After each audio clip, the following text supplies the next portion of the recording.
Buenas tardes, amigos. Bienvenidos a la plataforma digital de la Fundación Milenio. Este es el ciclo de diálogos y entrevistas que llevamos a cabo ya por varias semanas, examinando los problemas que nos plantea el advenimiento de la pandemia que sacude al mundo entero. Estamos en este ciclo pasando revista a la situación, a los efectos e impactos económicos y sociales del coronavirus, pero también de las acciones que ha tomado el país, que ha tomado el gobierno nacional para enfrentar la pandemia. En nuestra anterior sesión, en nuestra versión anterior de la semana pasada, tuvimos la oportunidad de discutir un tema muy candente en Bolivia, que es el de la introducción de semillas transgénicas a los cultivos agrícolas. Por la recepción que hemos tenido, tenemos la impresión de que el programa cumplió con sus objetivos de proporcionar información, de llevar nuevos conocimientos, y nos parece que hicimos una contribución para que el país pueda estar mejor informado y pueda tener la posibilidad de un debate, de una discusión más fundamentada sobre este tema crítico.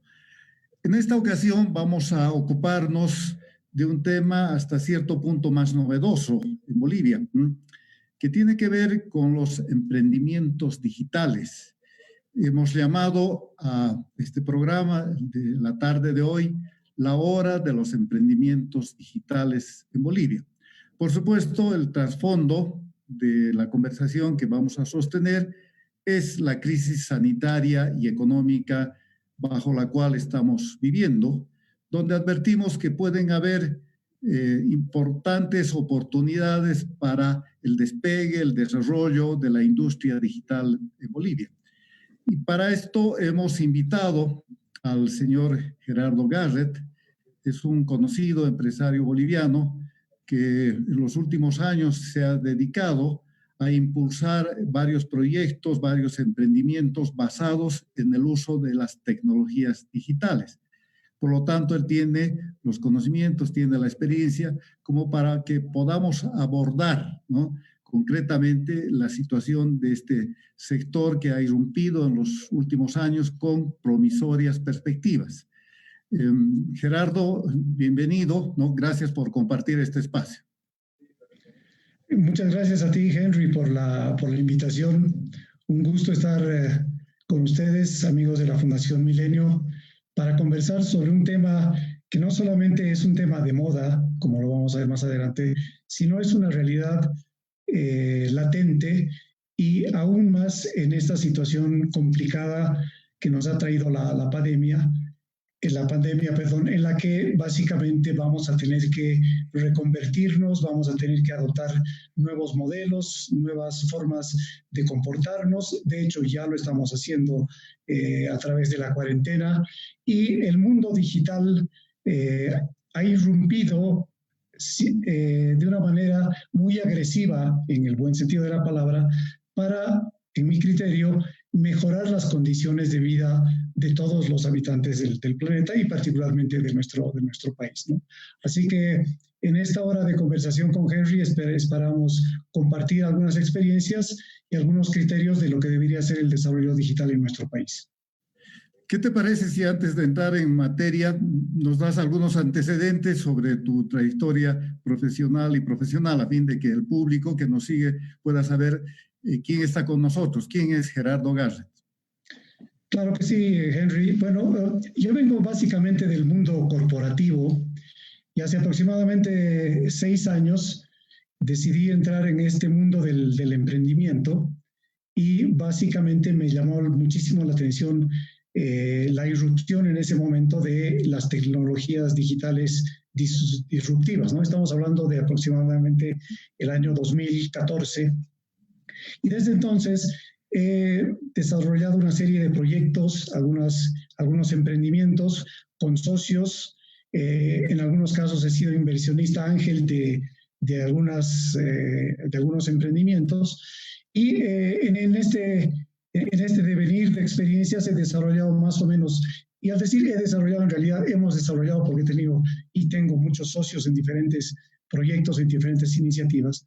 Hemos ido aprendiendo de lo que son los éxitos en algunos casos y fundamentalmente de los fracasos, porque hay que reconocer, han habido fracasos y esos fracasos han significado una manera de levantarse nuevamente para continuar en este derrotero que para mí ya es mi modo de vida, que es el mundo digital, ¿no? Entre las cosas que hemos hecho en el último tiempo, estamos trabajando siempre en términos de marketing digital.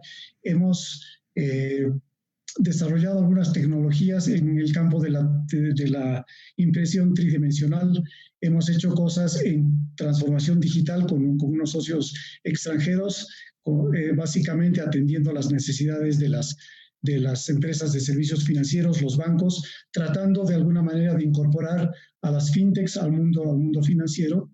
Y en los últimos meses me he abocado fundamentalmente a algunos temas relacionados con la inversión ángel en un proyecto que está tomando cierta tracción y que queremos internacionalizarlo, porque si las cosas nos van bien y levantamos la primera ronda de capital semilla en los próximos meses en Estados Unidos, creemos que puede ser un proyecto interesante.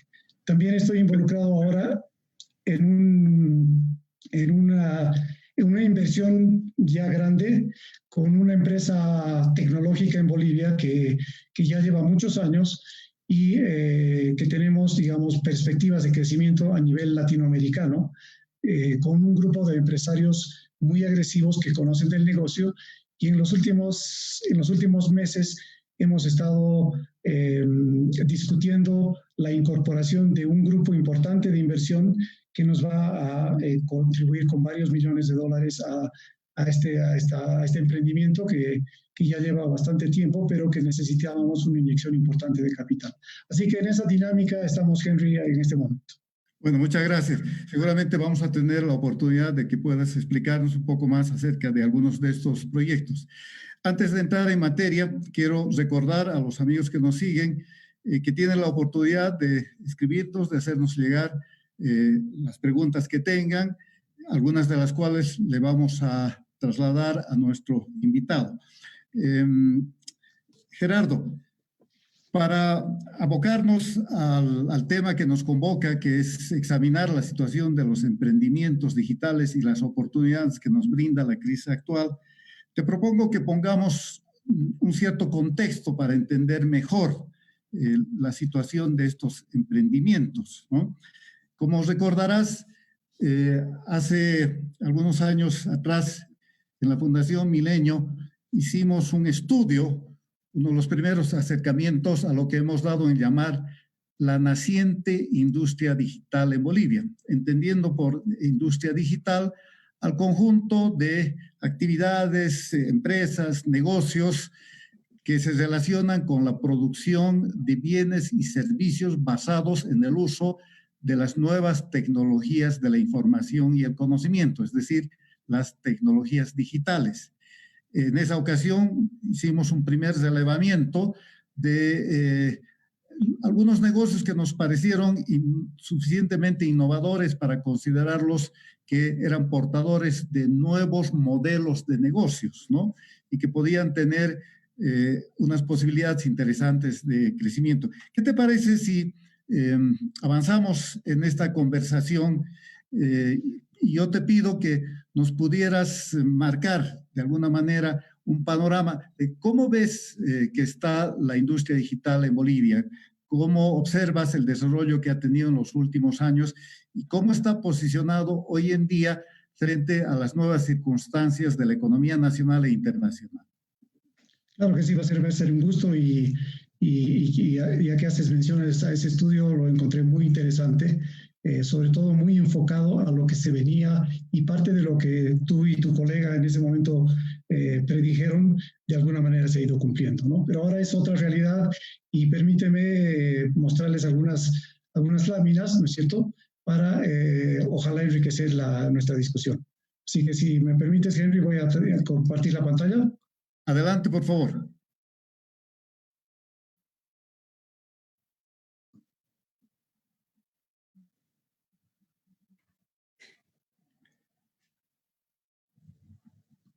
¿Estamos?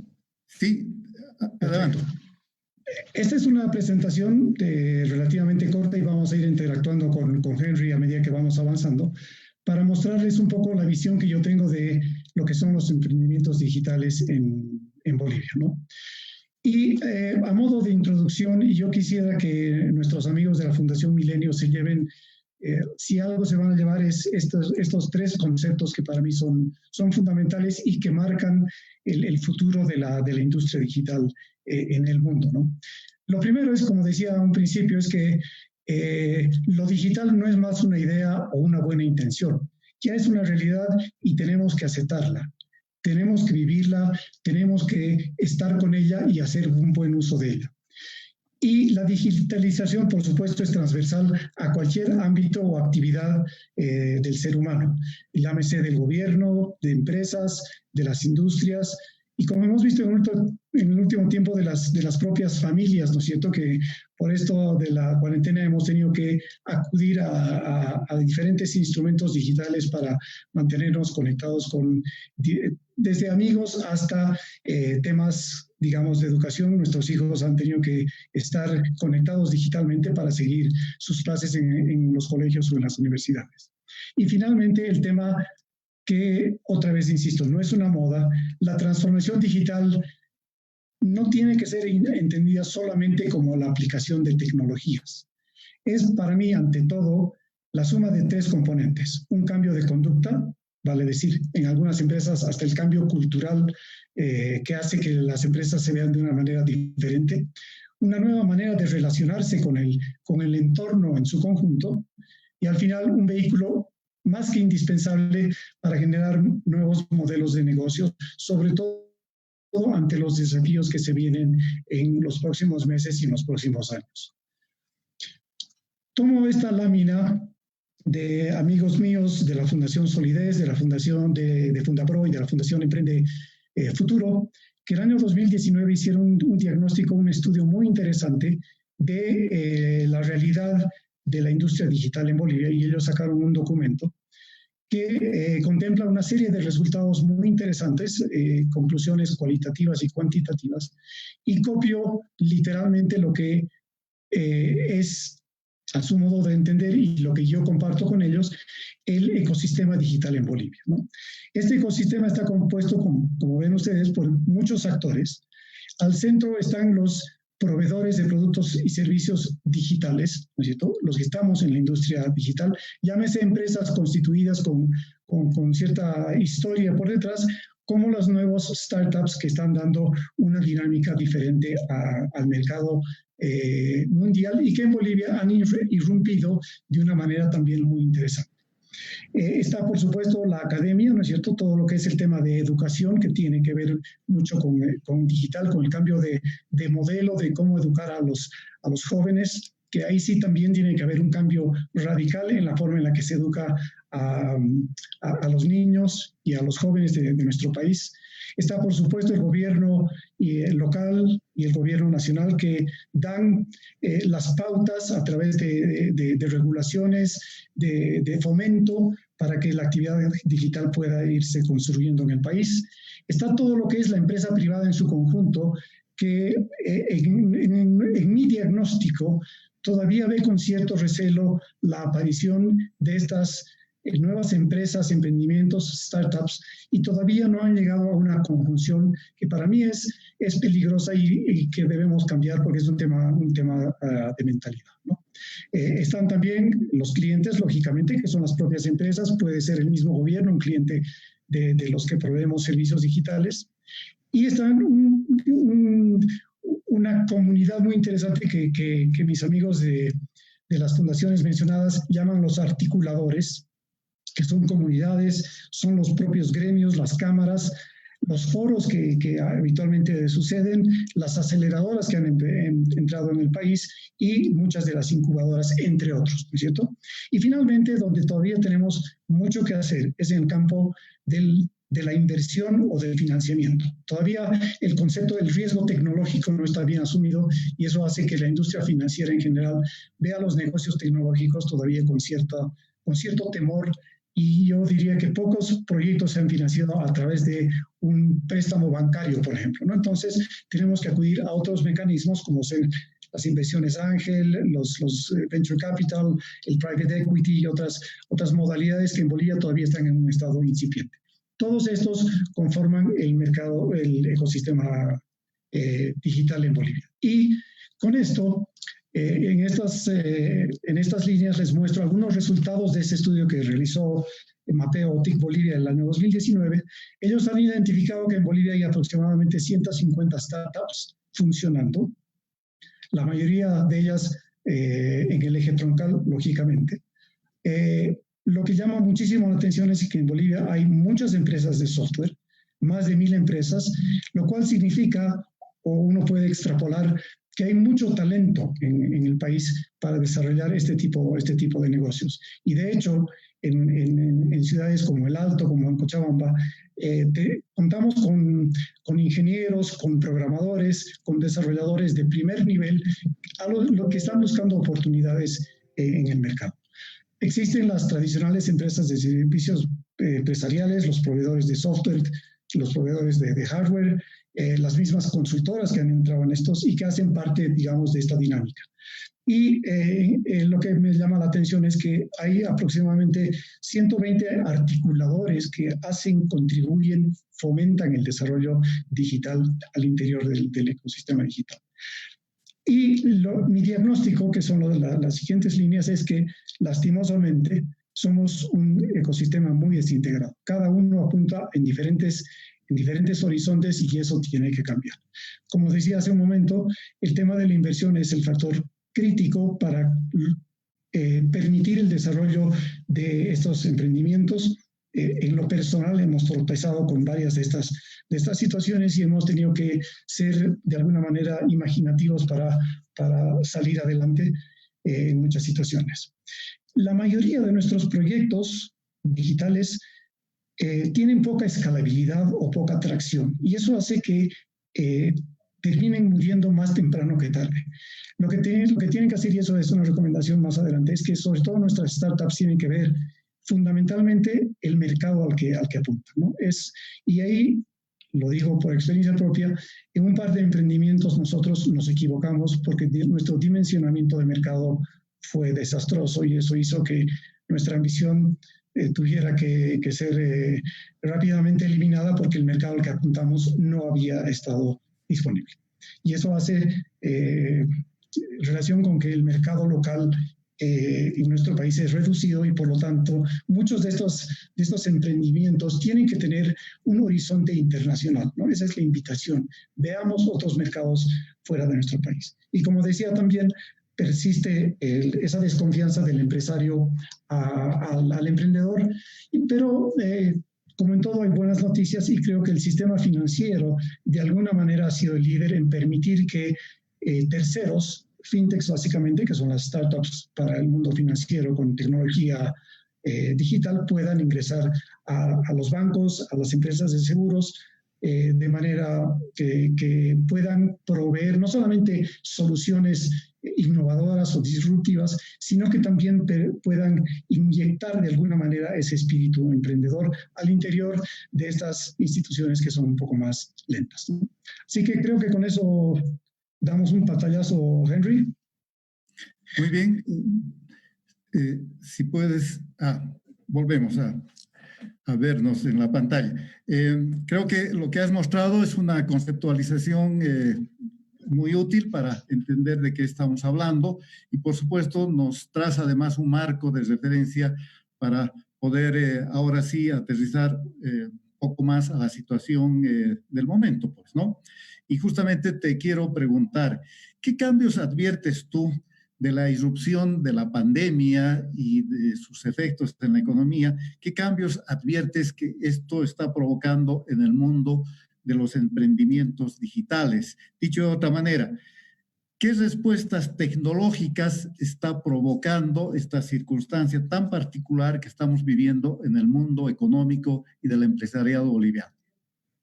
Bueno, entonces vuelvo a la presentación, si me permites. Sí, sí.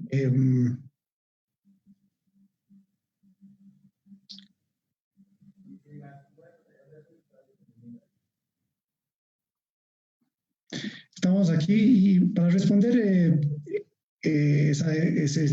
tu pregunta, evidentemente los cambios son radicales, ¿no? Y para mí esta caricatura, y a lo mejor muchos de los amigos que nos están viendo y escuchando han visto yo he visto esta caricatura en muchas presentaciones, en los últimos webinars, es que si vemos al lado izquierdo, está la comodidad de decir, yo no necesito ningún cambio en mi organización, en mi manera de hacer las cosas, porque lo que estoy haciendo siempre lo he hecho bien y los riesgos hacia adelante deben ser menores. Pero no se dan cuenta que apareció ahí una bola negra enorme que se llama coronavirus, que está destrozando las formas de hacer negocios en todo el mundo, ¿no? Además de otras consecuencias, por supuesto, en temas de salud y en otras circunstancias, pero fundamentalmente en lo corporativo, en el desarrollo de negocios, el COVID-19 nos está cambiando, nos va a cambiar, y esa es una realidad, y hay que aceptarla y hay que enfrentarla, ¿no es cierto? Entonces, en ese sentido, para mí, la solución tiene que ver con un concepto que parece sencillo en su descripción, que es la adopción digital. Tenemos que adoptar nuevas maneras de enfrentar estos desafíos. Y aquí cito textualmente un comentario del director de estrategia del China Merchants Bank, que dice que si nos transformamos, podríamos sobrevivir, pero sin transformación podríamos morir. Entonces, él está de alguna manera diciéndonos cuál es el derrotero a continuación, a pesar de que esta frase viene antes de la pandemia y él, por supuesto, no previó esa situación, pero con esto estamos ratificando que tenemos que transformarnos, tenemos que adoptar unos nuevos paradigmas para el bienestar de todos. Bueno, esta es una reflexión, por supuesto, muy interesante, muy útil para todo el mundo, podríamos decir, pero ¿cómo se aplica o cómo aplica esto al caso específico del país y de la situación actual? Insistiría en que pudieras quizás graficarnos un poco. ¿Cómo observas el comportamiento del sector empresarial frente a los desafíos que nos plantea la emergencia sanitaria y esta crisis tan fuerte que ha irrumpido en la economía? ¿Qué ejemplos quizás podrías destacar para aproximar un poco más la problemática a la comprensión de nuestros amigos que nos siguen? Claro que sí. Otra vez vuelvo a la tecnología para expresar, para tratar de responder ese cuestionamiento.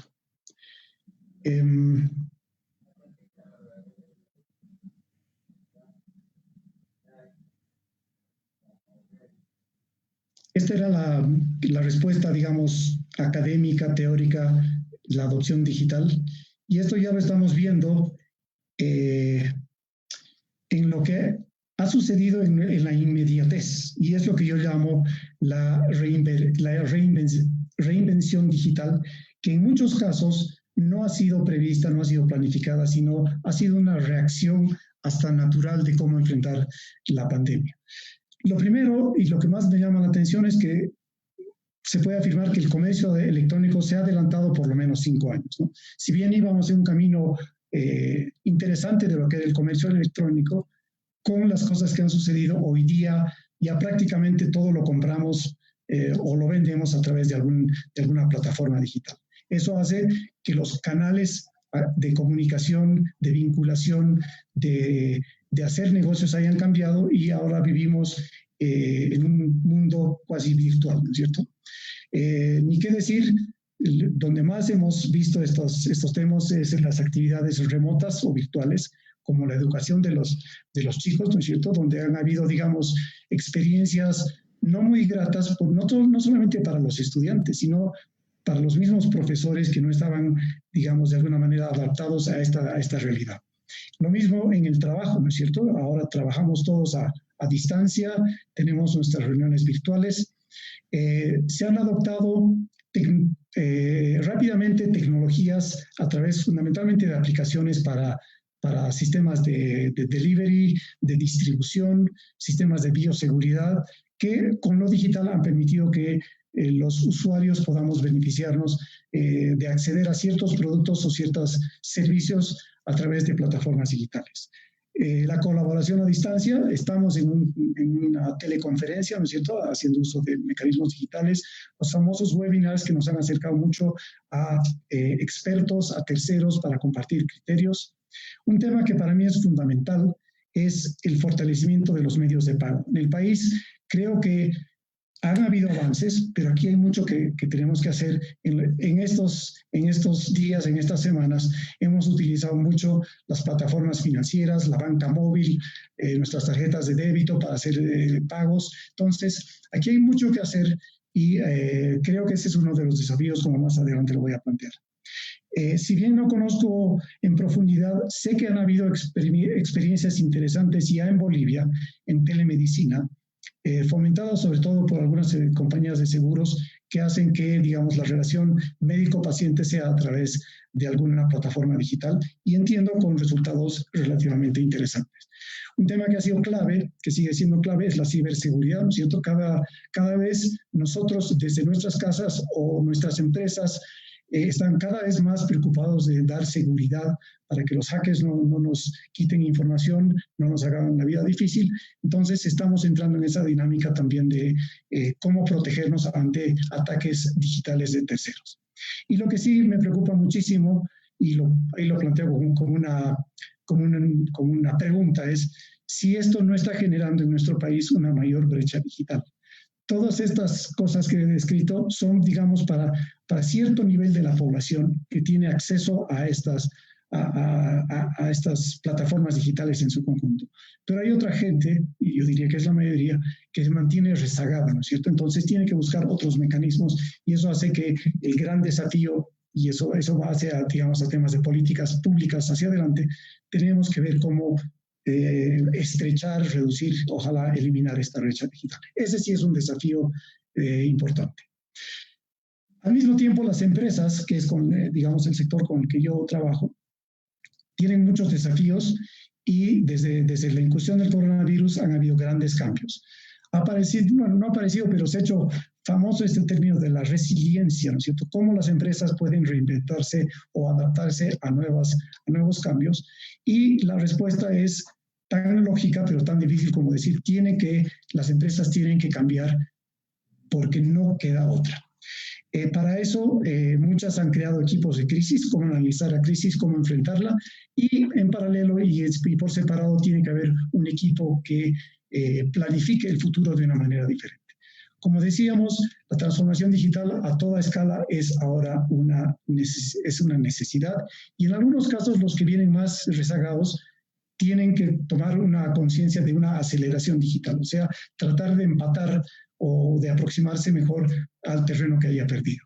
Esto significa un cambio de modelos de negocios, cambia la forma de trabajar, ¿no es cierto? Hay nuevas modalidades, estamos trabajando de manera remota, estamos incorporando en las empresas temas de bioseguridad. El lunes entramos en la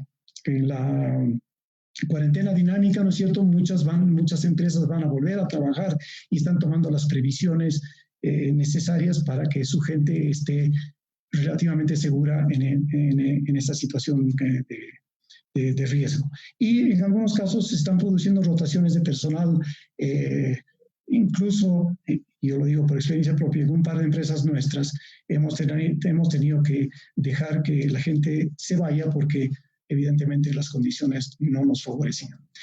Un tema que es clave para mí es el aprovechamiento del talento. Como decía, en Bolivia tenemos talento. Las empresas al interior de sus organizaciones van a tener que hacer una reevaluación de esa gente y en algunos casos, y hay que ser sinceros, van a tener que acudir a talento de afuera. De afuera me refiero de afuera de la organización.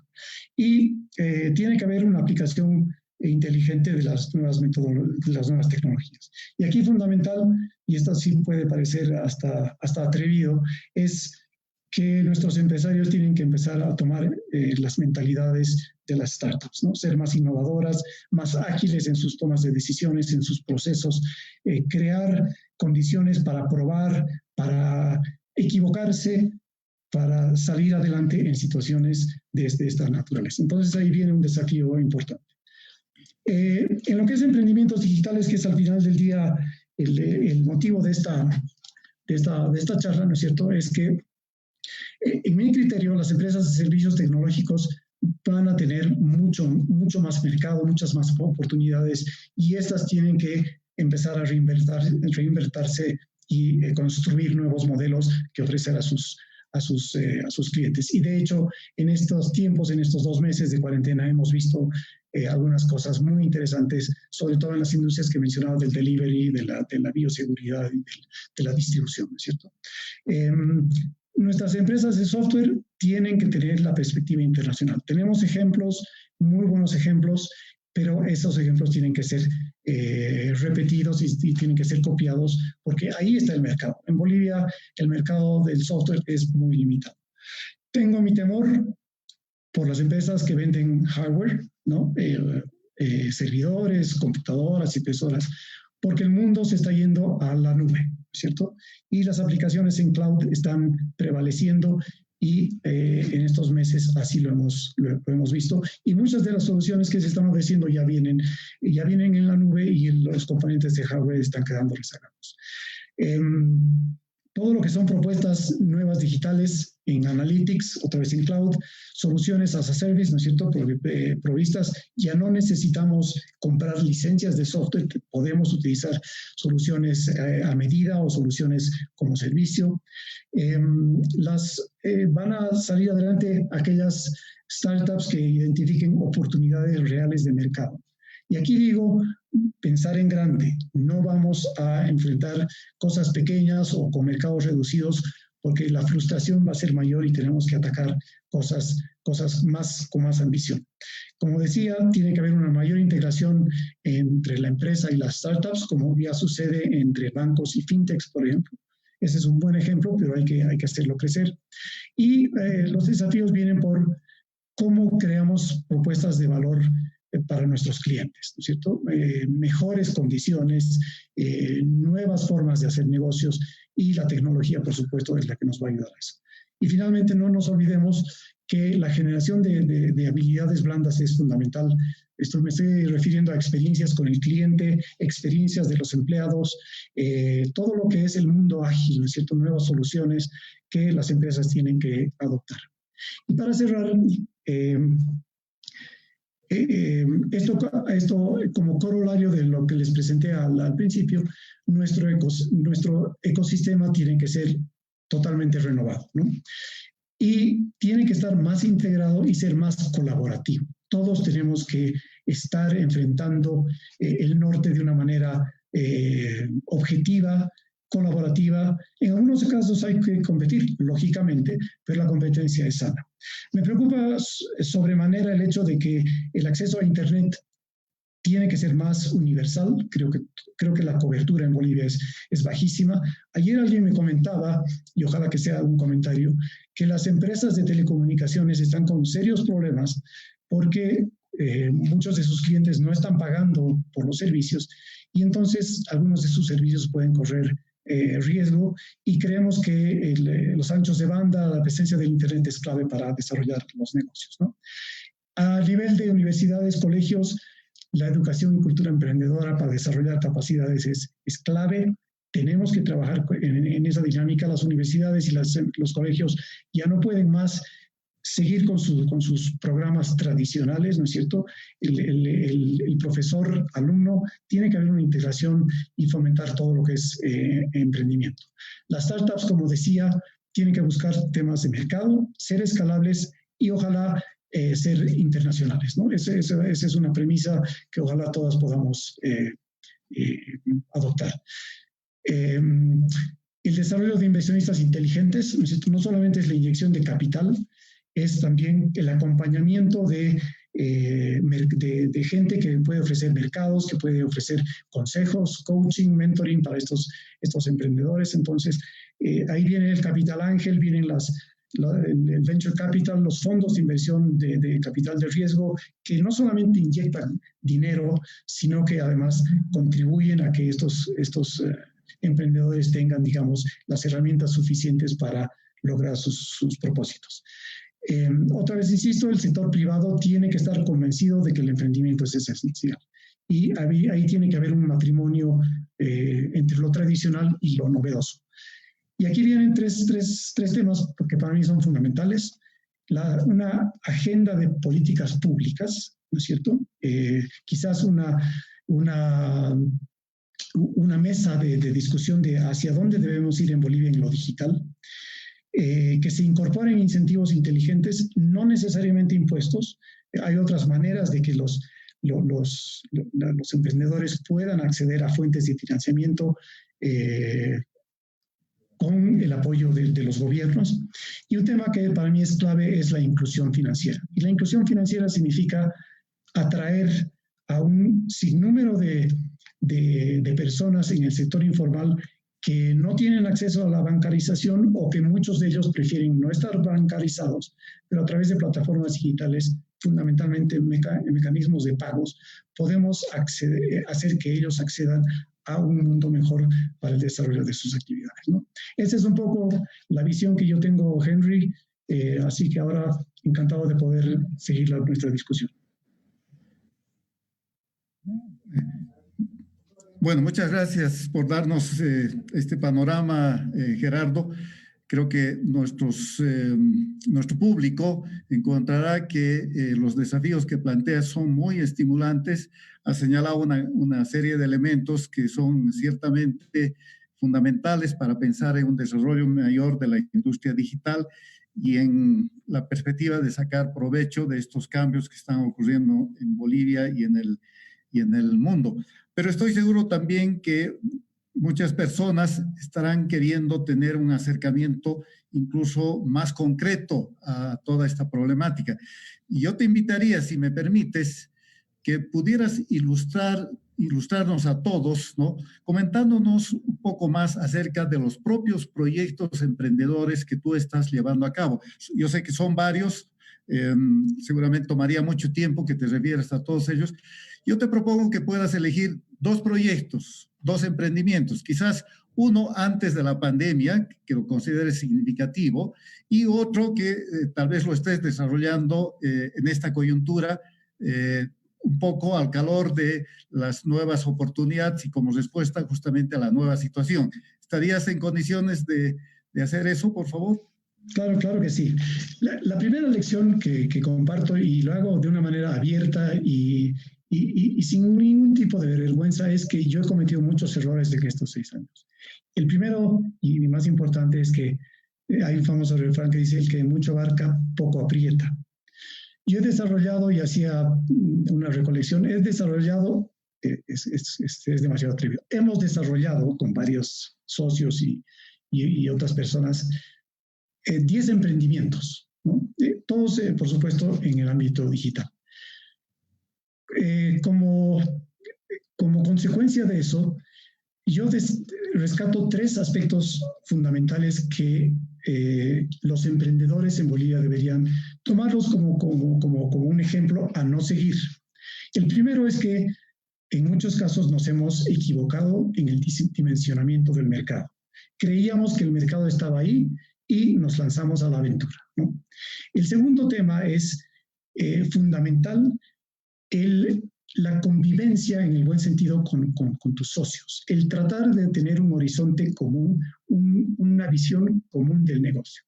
En un par de emprendimientos, sin decir que nos hayamos peleado ni mucho menos, los socios compartíamos visiones totalmente diferentes y la mejor solución ante esa situación fue definitivamente separarnos. Y fue así, y hoy día seguimos siendo grandes amigos, pero en negocios dijimos quizás nunca debimos habernos juntado. Y el tercer elemento, que es fundamental, es el financiamiento, ¿no es cierto? En muchos de ellos hemos tropezado con la ausencia de capital para desarrollar los proyectos a tiempo, porque a veces uno dice, bueno, espero un tiempo, pero hasta que llegue el capital, esa idea, esa intención, esa innovación puede haber pasado, y en algunos casos fue así. Tú me dices cuáles son los emprendimientos que destaco en los que estoy trabajando ahora. Básicamente, y los 2 trascienden a la pandemia, porque ya veníamos trabajando en ellos desde hace tiempo, pero sí la pandemia nos ha dicho aprieten el acelerador porque las cosas van a cambiar.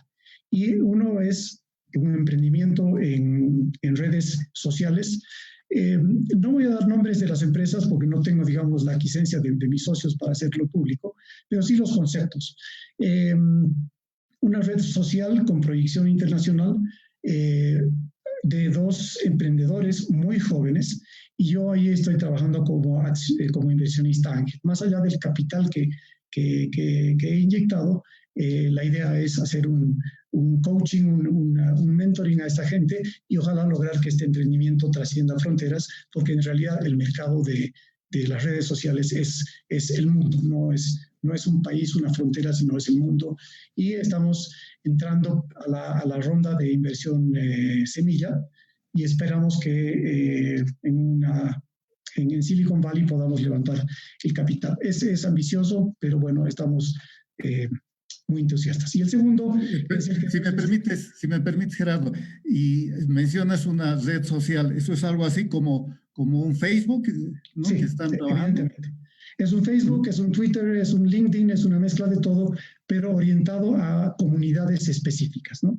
A sectores específicos que tienen intereses en común. Por ejemplo, pintores, por ejemplo, fotógrafos, emprendedores, deportistas, cada uno con su particularidad. Y estos muchachos han identificado que esas comunidades tienen apetito de compartir sus experiencias con terceros y la idea es proveerles a ellos de la plataforma para que se puedan integrar, ¿no? De hecho, ya se tienen alrededor de 4.000 usuarios y la perspectiva este año es llegar a los 50.000, ¿no? Y por supuesto esto va escalando y si en algún momento esto se da, se traspasaría los 10 millones de usuarios, que es la meta que se tiene. Pero bueno, eso es todavía ambicioso.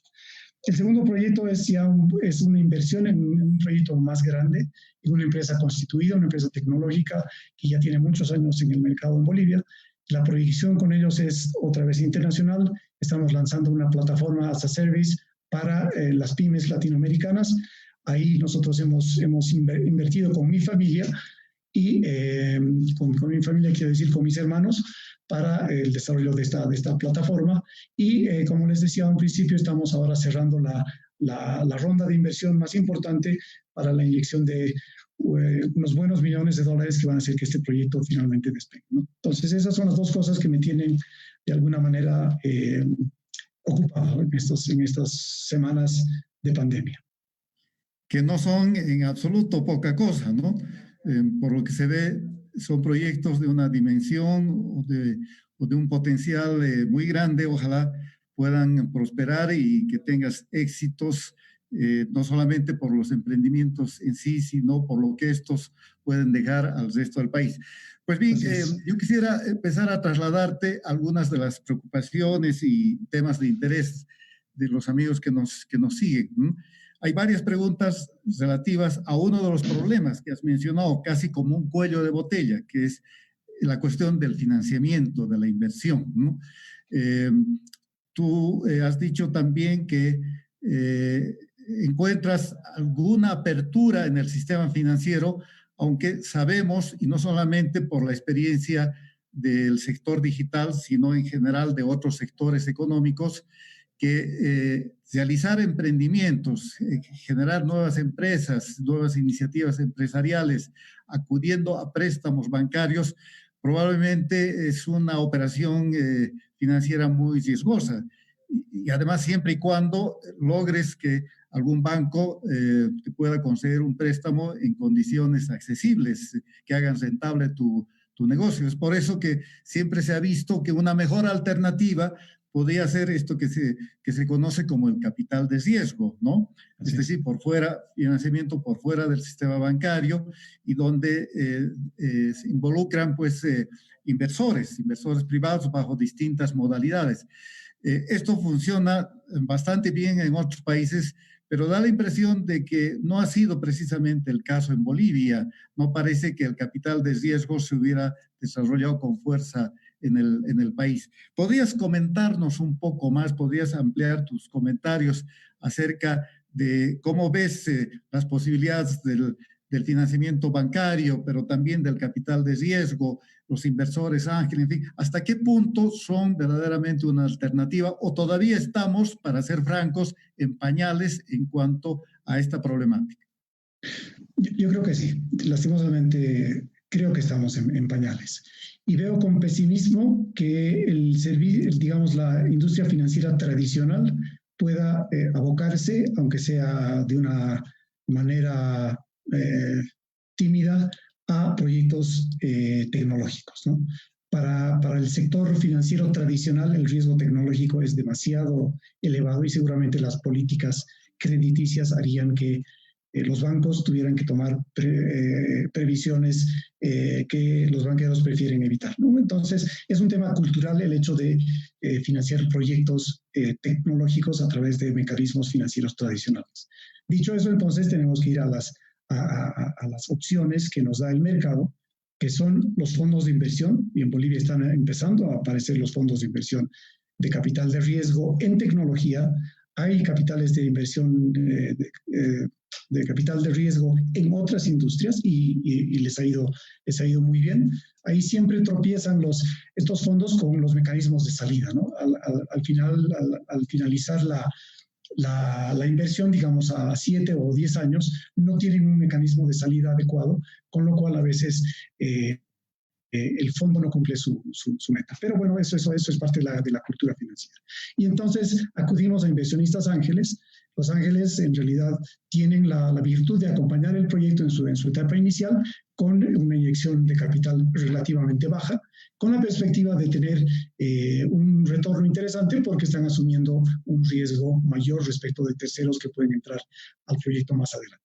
Están los fondos como decía, de inversión de capital de riesgo en tecnología. Uno de ellos está auspiciado por la Fundación Solidez, que tiene una aceleradora y un fondo de inversión, una sociedad de inversión que está fomentando este tipo de esfuerzos, ¿no es cierto?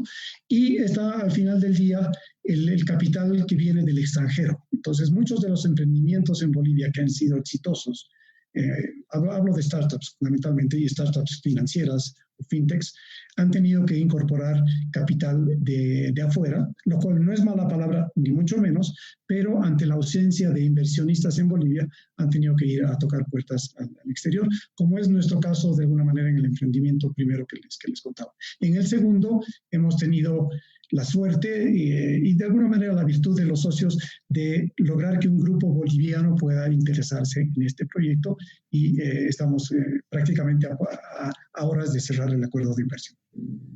Gerardo, ¿tú dirías que ya en Bolivia hay una suerte de masa crítica de inversores que pueden acompañar el desarrollo de las startup, para ponértelo más concretamente, si hoy día surgen iniciativas de nuevos emprendedores, ellos tienen una posibilidad, digamos, realista de encontrar interesados en el sector privado como inversores ángel o como socios accidentales de un nuevo proyecto. ¿Esto es factible o todavía esa alternativa es algo que está al alcance de muy pocas personas, es algo muy limitado, muy restringido? En mi criterio es todavía restringido, Henry, lastimosamente. Hay algunas buenas noticias, evidentemente. En Santa Cruz hay una red de inversionistas ángeles que se llama Santa Cruz Angels, que están en esa dinámica, pero lo que tengo entendido es que ellos han invertido por ahora en startups fuera de Bolivia, ¿no es cierto? Cuando ojalá, y creo que esa es la ruta de ellos, van a tratar de invertir en Bolivia, ¿no? Nosotros tuvimos hace aproximadamente, ya van a ser, sí, unos 8 años, con el auspicio de Fundapro, tratamos de crear una red de inversionistas ángeles y ese fue uno de nuestros fracasos. Nuestras intenciones o nuestro propósito era demasiado ambicioso respecto de lo que los emprendedores ofrecían y nunca llegamos a compatibilizar criterios. Nosotros teníamos la mentalidad en ese momento del empresario de que todo debería estar cuasi garantizado, un retorno espectacular, prácticamente cero riesgo, y los emprendedores venían con ideas muy interesantes que nosotros no supimos entenderlas y no supimos ir adelante. Entonces, lastimosamente tuvimos que cerrar esa red que tenía un buen propósito. En el campo del Venture Capital estamos en pañales, no hay ese tipo de financiamiento, a pesar de que estos fondos sí apuntan a eso. Los fondos que he mencionado básicamente de Solidez, ¿no es cierto? Y uno que otro que está empezando. Hay algunas intenciones plausibles que yo las considero importantes de algunos administradores de fondos de inversión que están viendo opciones en el extranjero, y eso es una buena señal, pero la invitación sería ojalá miren parte de su portafolio en el sector boliviano. Entonces, al final del día, el emprendedor tiene que buscar mecanismos, prácticamente tocar las puertas de mucha gente para lograr algo de capital, ¿no? Y yo he pasado por ese camino. Por ese viaje. No está cerrado, la fórmula no está cerrada, ¿no? Te llevo a otro tema, Gerardo. Tú has mencionado como uno de los desafíos importantes, ¿no?, el de la internacionalización de los emprendedores, de las startups, ¿no? Es lo que vemos que ocurre en muchos otros países, naturalmente, ¿no? Y al respecto, tú conoces bien que en las últimas semanas se ha conocido de un proyecto de ley, ¿no?, que está presentado por el gobierno de Yanine Áñez al Parlamento. Es una ley que pretende dar alivio tributario a las personas, a las empresas, y en el marco de esa ley, ¿no?, hay un capítulo referido a la promoción de las exportaciones de servicios, ¿no? Dentro de los servicios se contempla la exportación de software, los call centers y creo que otros servicios digitales más. Y de hecho, esta es una de las preguntas que nos llegan, ¿no? ¿Podrías comentarnos algo acerca de esta ley? ¿Hasta qué punto esta ley está dando incentivos que pueden ayudar a este proceso de internacionalización? Definitivamente, todo lo que es incentivos es bienvenido. Yo entiendo que ese proyecto de ley, que entiendo también ya está en la Asamblea Plurinacional para su tratamiento, establece dos conceptos en lo que es servicio, exportación de servicios, ¿no? Una que es la exportación de servicios de consultoría, de asesoramiento, de trabajo con terceros, ¿no es cierto?, con empresas afuera, en la que consultores bolivianos o profesionales bolivianos prestan servicios a terceros en el extranjero, ¿no? Y ellos obtendrían, digamos, el beneficio de que el impuesto a las transacciones, el ITE, no los afectaría. Entonces habría una eliminación explícita del ITE para estos profesionales que prestan servicios de consultoría en general. Y en el tema de lo digital, la ley contempla un alivio tributario en el IUE para las empresas que van a desarrollar software y van a exportarlo, y para los call centers bolivianos que van a prestar servicios a empresas en el extranjero, ¿no? Y de darse esto, estas empresas, tanto las de software como los call centers, pagarían una alícuota del 4% del IUE respecto del 25%. Entonces, eso puede ser una opción muy interesante, y ojalá que nuestros call centers y que nuestras empresas de software no solamente vean esto como un incentivo, sino que vean además que hay que trascender fronteras, porque allá están los mercados, y Bolivia tiene talento, y ese talento es el que hay que ponerlo a prueba para desarrollar. Y hay empresas en Bolivia que felizmente ya están haciendo eso, pero todavía se das cuenta con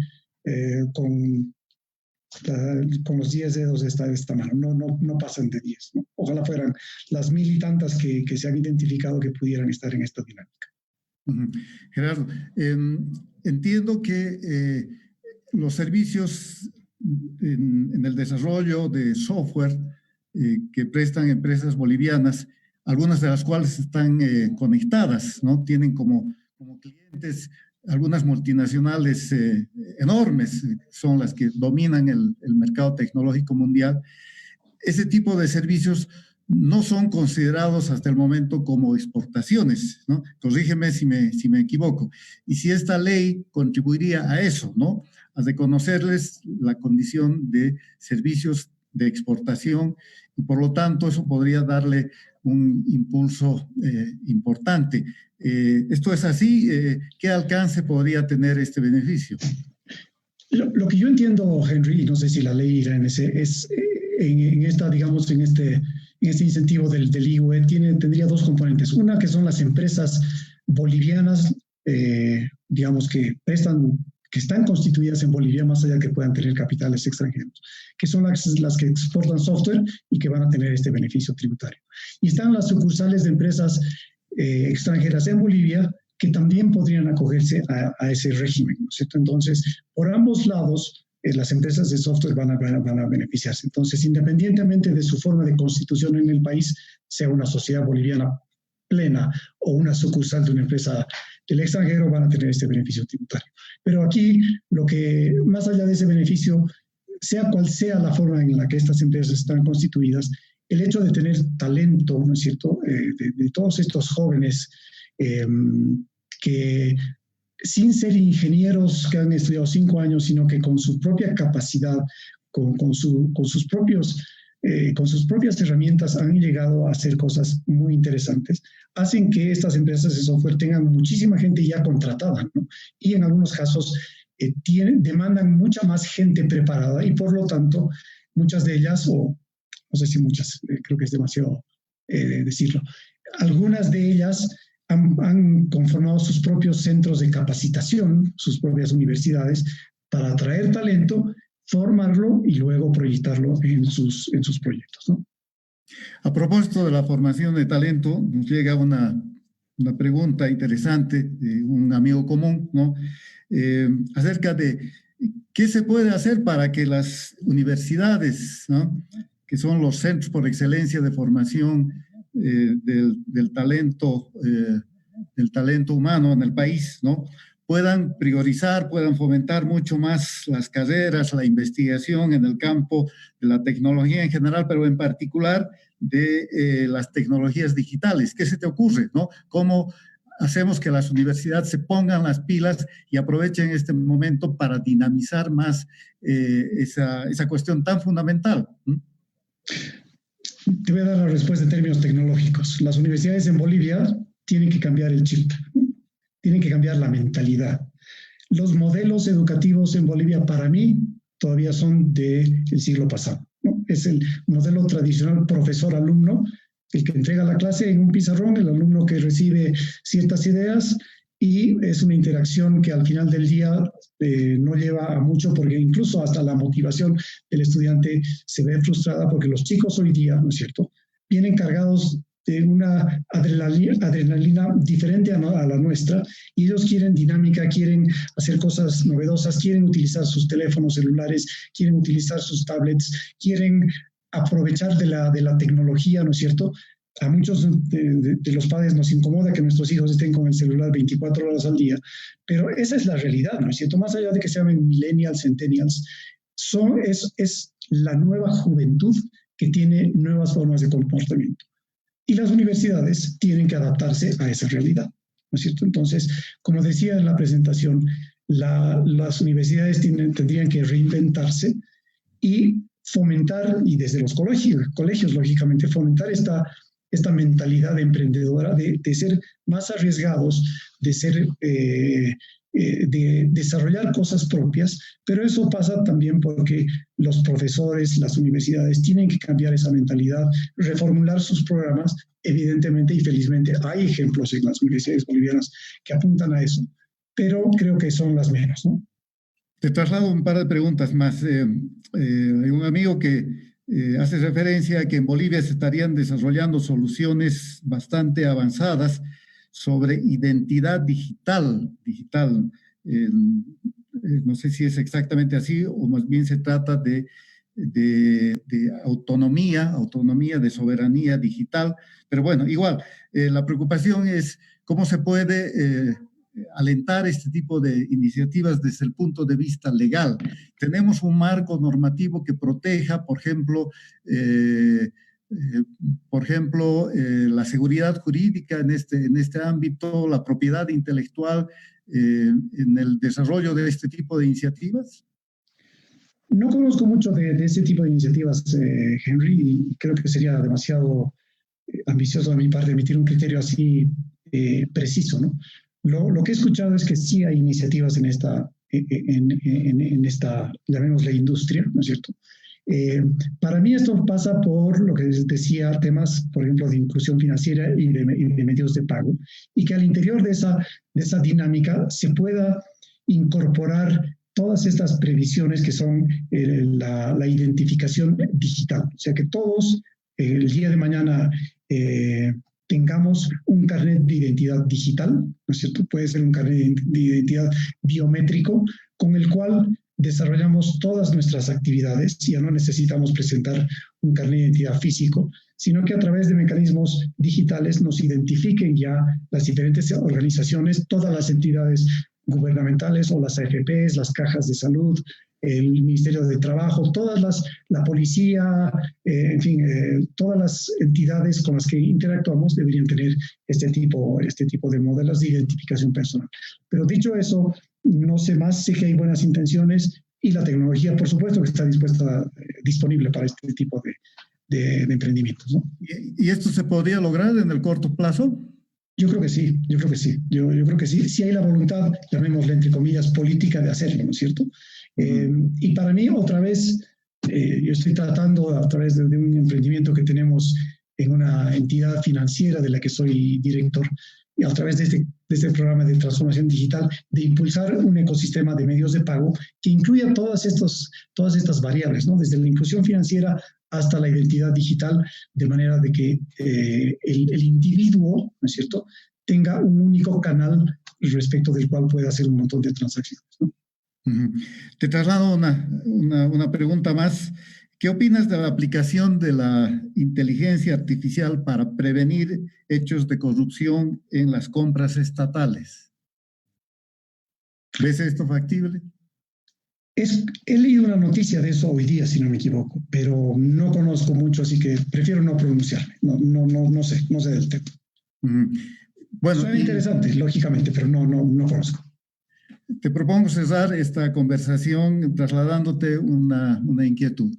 Hoy en día, con seguridad, hay muchísimas pequeñas empresas, pequeños negocios, por ejemplo, tiendas comerciales, ¿no?, en distintas partes de la ciudad, de las ciudades del país, que están atravesando por un momento absolutamente crítico. Probablemente muchas de ellas están con riesgo de cerrarse, al no poder cubrir, por ejemplo, los gastos de alquiler, de servicios, en fin, no han vendido por varias semanas y deben estar encontrando una dificultad muy grande para recuperar clientela, en fin, para volver a la normalidad. Y puede ser también el caso de otros negocios, restaurantes, cafés, en fin, que se multiplicaron mucho en los últimos años en el país.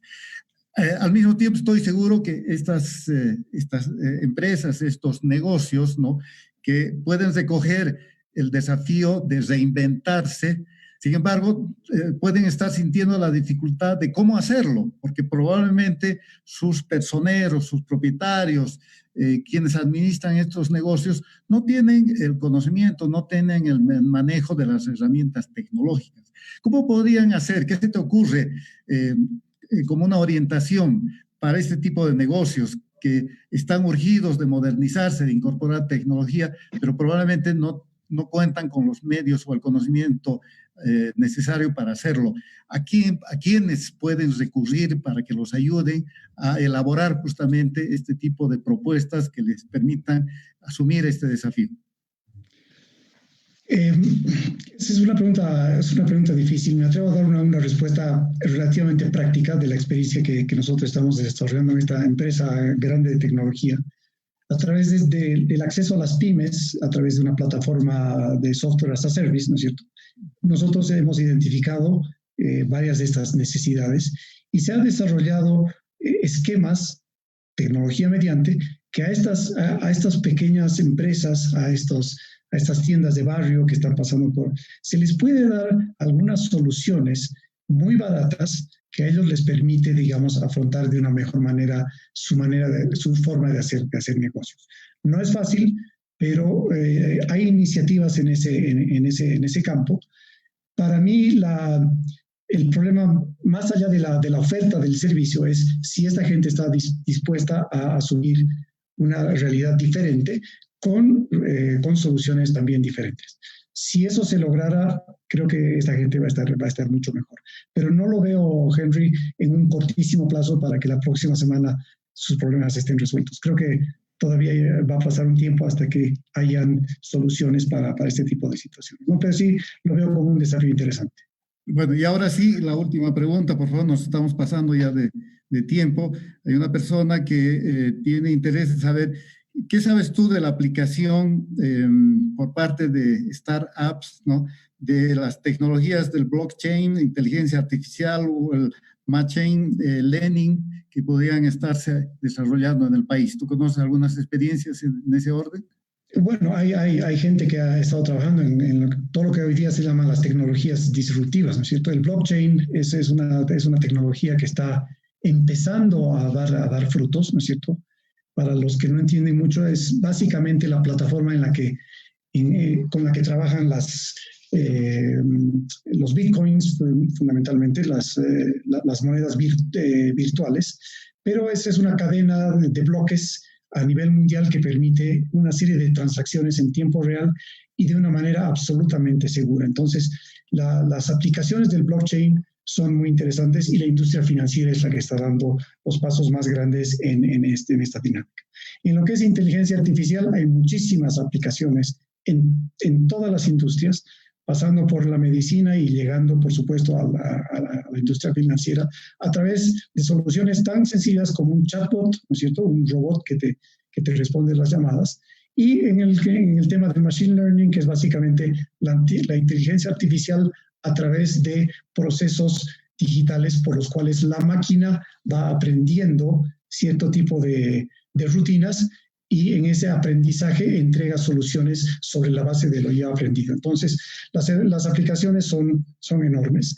Y en Bolivia no he visto, digamos, desarrollos finales, pero hay gente que está muy vinculada a lo que es la inteligencia artificial y machine learning fundamentalmente, y es gente de mucha valía porque básicamente ellos se han formado por sí mismos. Entonces, hay oportunidades, pero yo creo que el desarrollo en Bolivia de ese tipo de tecnologías todavía va a tomar su tiempo y eventualmente cuando las necesitemos, yo creo que vamos a adoptar lastimosamente soluciones de afuera.